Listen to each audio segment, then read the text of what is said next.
Hello friend, मेरा नाम भावेश सामंतरा है और ये हमारा पहला वीडियो है रिगार्डिंग हम लोग ने जो कहा था फ्लेम्स हमारी टीम में करके उसका सबसे पहला वीडियो है।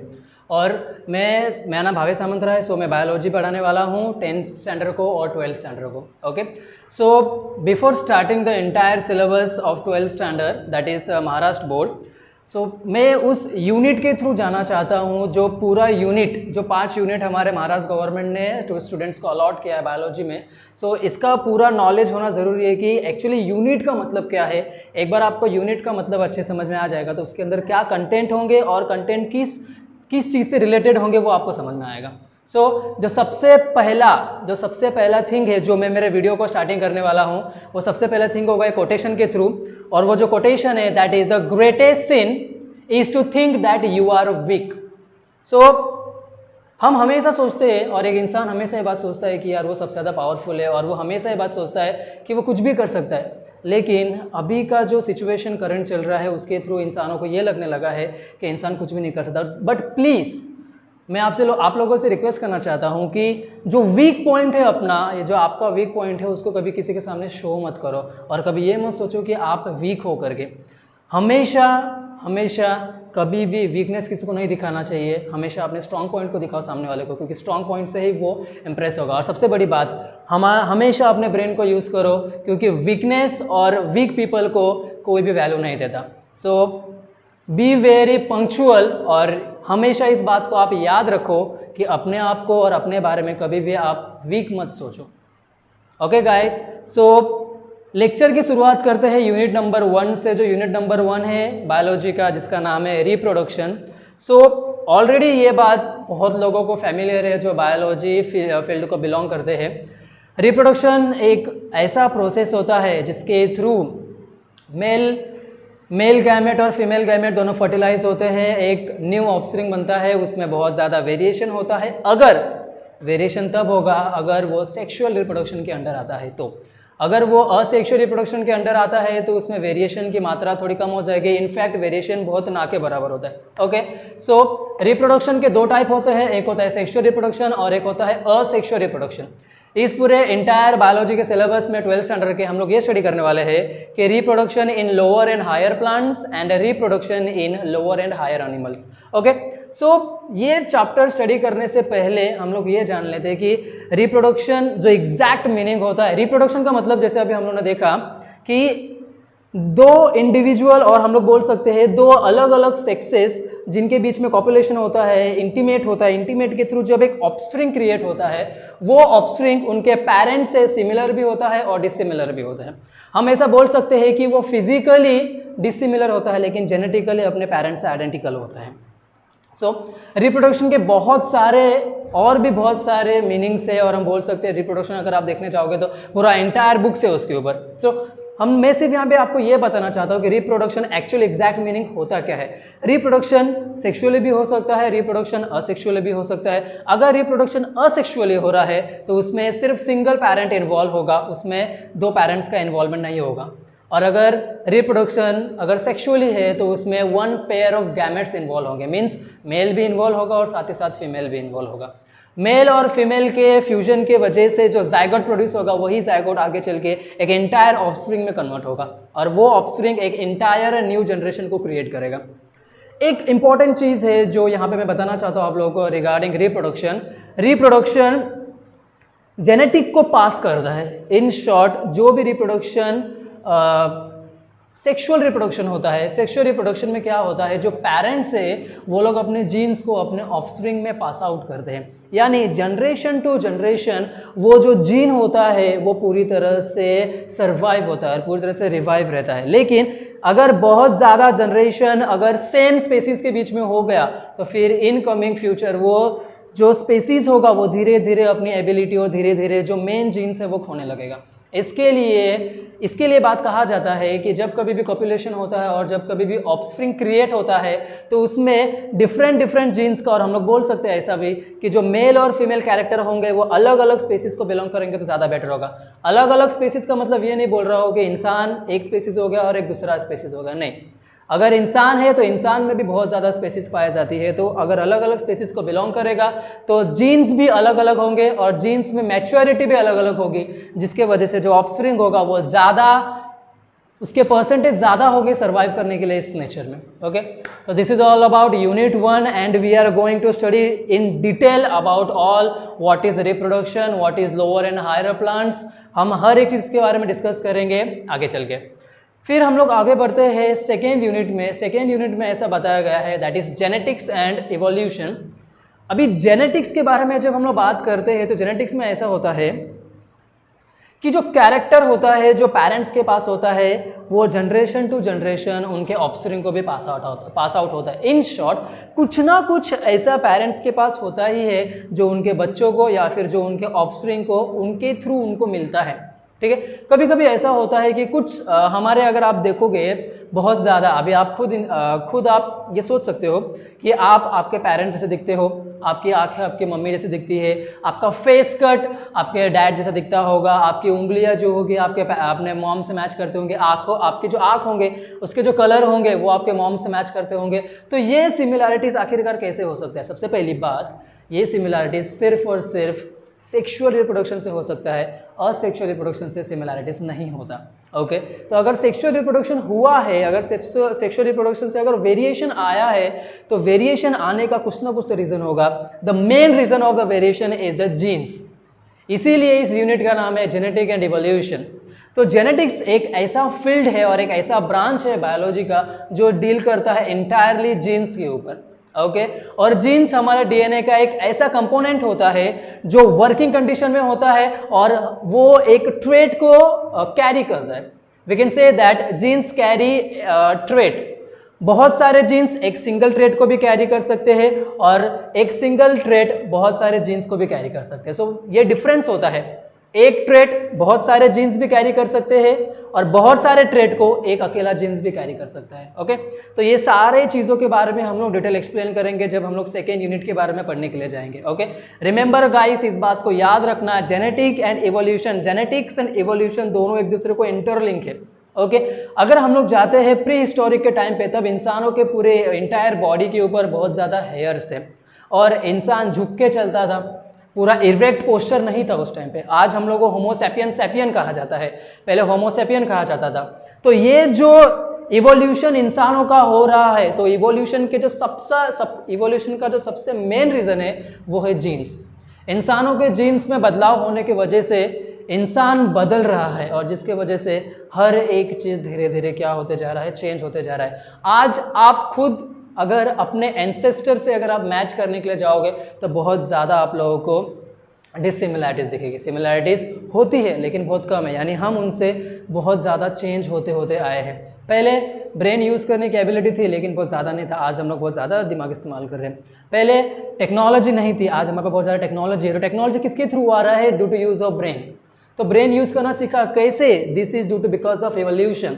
एवोल्यूशन हर एक चीज़ को चेंज करता है, जैसे जैसे टाइम पास हो रहा है एवोल्यूशन फ्रिक्वेंटली होते ही जा रहा है। बट यहाँ पे मैं आपको एक बात बता देना चाहता हूँ कि इवोल्यूशन टाइम टेकिंग प्रोसेस है, इवोल्यूशन को बहुत ज़्यादा वक्त लगता है। ये ऐसा प्रोसेस नहीं है कि आज अगर मेरे जीन्स में कुछ भी चेंज हुआ तो फटाक से फिर कल को किसी और को हो जाएगा।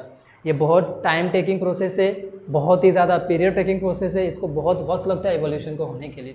ओके गाइस, ये ऑल अबाउट सेकेंड यूनिट था।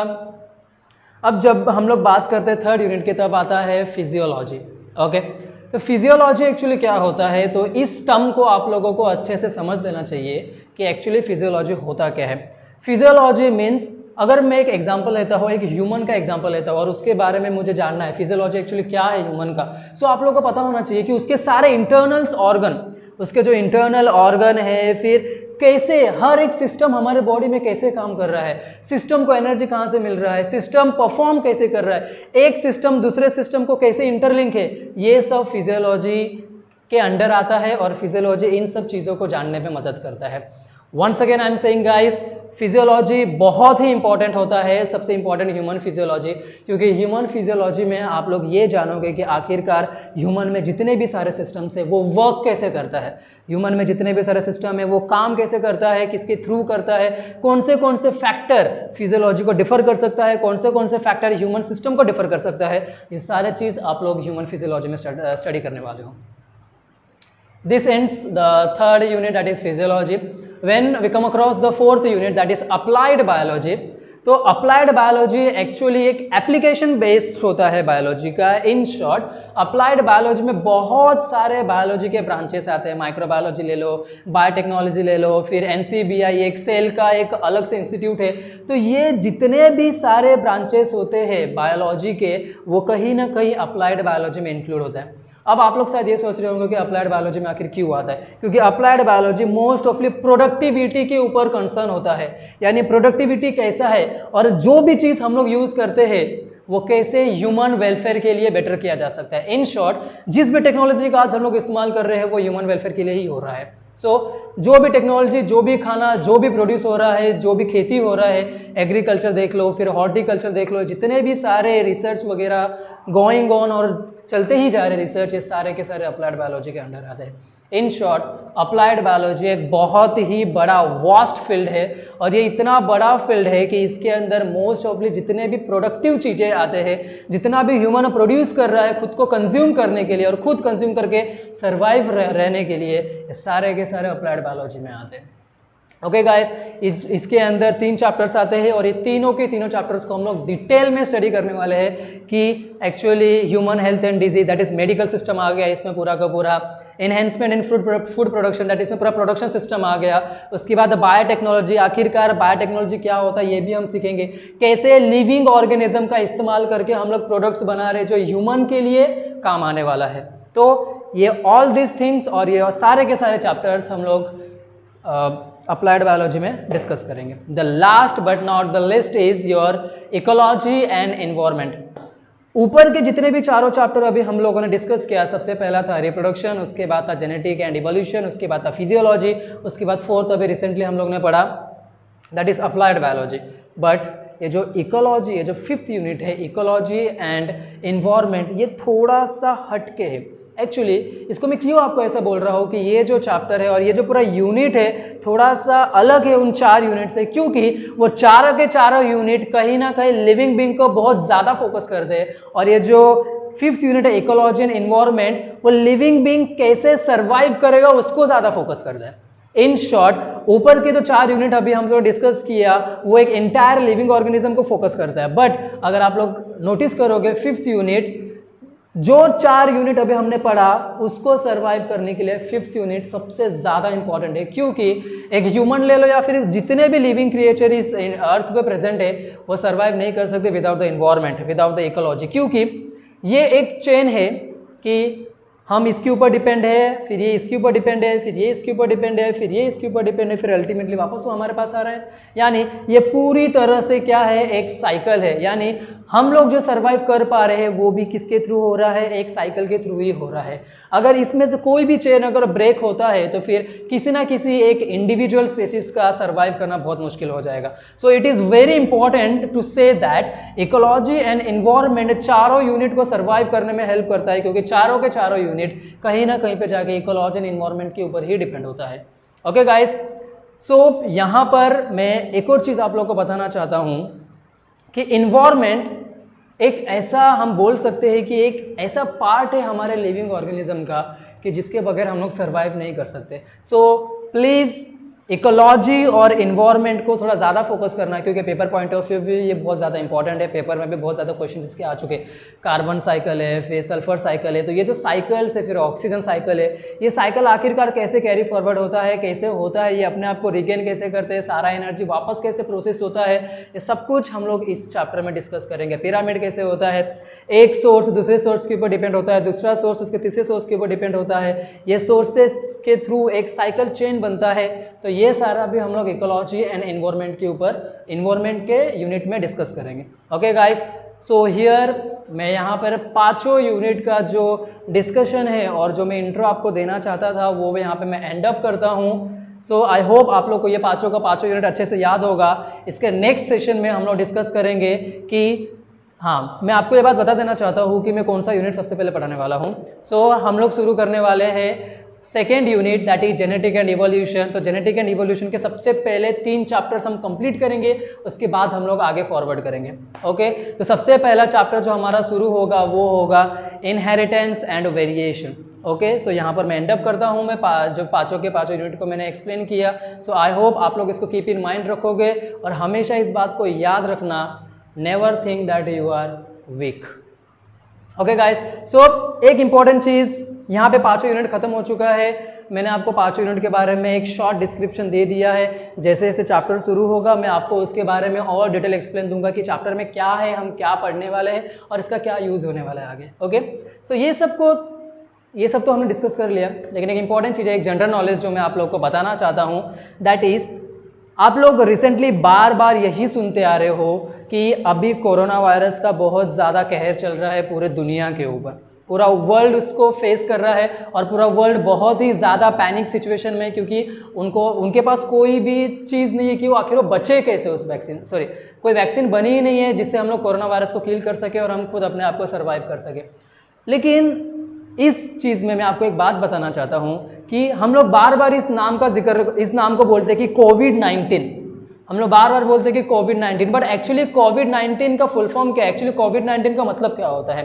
एक्चुअली कोविड-19 का जो फुल फॉर्म होता है वो ऐसा है कि कोरोना वायरस डिजीज़ 2019।